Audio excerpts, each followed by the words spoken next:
আসসালামু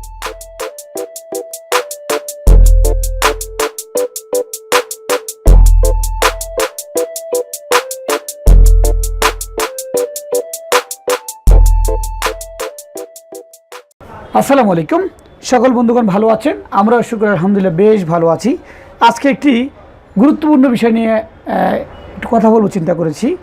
এটা মূলত আমাদের স্টুডেন্টদের জন্য, যারা স্বাবলম্বী হয়েছেন, যারা কাজ শিখতে নতুন এসছেন বা করছেন সবার জন্যই, এবং যারা কাজ করছেন পুরনো তাদের জন্য, সবার জন্য একটা সতর্কতা বার্তা বলতে পারেন।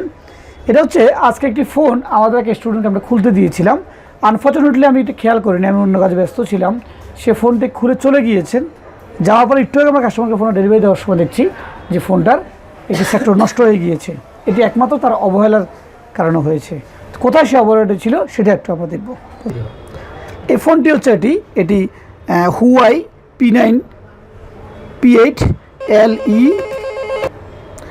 তাহলে এই ফোনটি আমরা মূলত আমাদের সমস্যা ছিল ওয়াইফাইয়ের, কাস্টমার দিয়েছিল, সেটি আমরা কাজ করার পরে ডেলিভারি দেওয়ার সময় আমরা এই ঘটনাটা আমাদের চোখে পড়ে।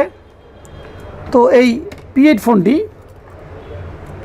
এটা আমরা বরাবর এই কথাটাই বলবো যে সতর্কতা কোনো বিকল্প নেই। সতর্ক না হলে, যেমন আমরা যদি রাস্তায় হাঁটতে যাই, সেক্ষেত্রে যদি সতর্ক না হই, সেক্ষেত্রে কিন্তু আমাদেরকে গাড়িতে আমরা অ্যাক্সিডেন্ট করতে পারি যদি অসতর্ক অবস্থায় চলাফেরা করি। তো আরও সমস্যা হতে পারে। আসুন দেখুন আমরা এখানে কী ভুলটা সে করেছিল। এটা হচ্ছে ফোনটি এখানে ফিটিং করা ছিল। প্রথমে আপনাকে এটা খুলতে হবে, তারপর এটা খুলতে হবে, এবার রিঙ্গার খুলতে হবে। ও যে ভুলটি করেছে সেটা হচ্ছে সে এখান থেকে এইটা তোলার জন্য এখানে সে টুজার ইউজ করেছে, ঠিক এই জায়গাটায়। সে বুঝতে পারে নাই, হয়তো নতুন মানুষ বা কাজ করতে খেয়াল করতে টুজারটা এখানে টুজারটা ঢুকে সে টিনটা উঠানোর চেষ্টা করেছে, কিন্তু সে টুজারটা টিনটা উঠাতে পারে নাই, কারণ এখানটা লক আছে। এই লকটির সাথে টান লাগার কারণে উঠাতে পারে নাই। হয়তো তার টুজারটা স্লিপ করছে। আচ্ছা দেখ, স্লিপ করছে, স্লিপ করতেই পারে। এখন এই স্লিপের কারণে আপনার কী হয়েছে সেটা একটু আমরা দেখব। দেখুন, স্লিপের কারণে এই যে এখানে একটু ছিদ্র হয়েছে। আমরা একটু কাছ থেকে দেখাই। দেখুন, দুইটা ছিদ্র হয়েছে। দুইবার ট্রাই করেছে সে, একবার দুইবার। এই দুইবার ট্রাই করতে গিয়ে কিন্তু এই ফোনটি অলরেডি দুইটা ছিদ্র হয়ে গেছে। ছিদ্র হওয়ার জন্য কী হয়েছে? ছিদ্র হতে ফোনটির ডিসপ্লে লাইট আসতেছে না। এখন এই ফোনটা আমরা নিয়েছি ওয়াইফাইয়ের জন্য। এখন এটি ডিসপ্লের দাম হচ্ছে, এই ডিসপ্লেটার দাম হচ্ছে বাজারে প্রায় 900 টাকা। তো 917 টাকার একটি ফোন, একটি ডিসপ্লে আমাদেরকে আবার রিপ্লেস করতে হবে। এখন যে স্টুডেন্টটি খুলেছে সে কিন্তু এখন আর নাই।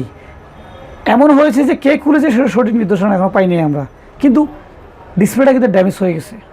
তাহলে 900 টাকা একটা জিনিস ড্যামেজ হয়েছে, এটা তো 900 টাকা হয়েছে। আমরা এমনও পেয়েছি যে 9000 টাকার প্রোডাক্টও অবহেলা করতে খুলতে গিয়ে নষ্ট হয়ে গিয়েছে।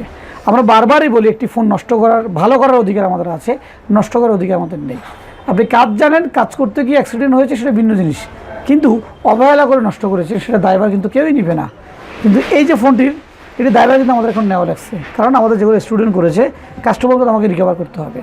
তো আমরা এই ধরনের অবহেলাগুলো করব না।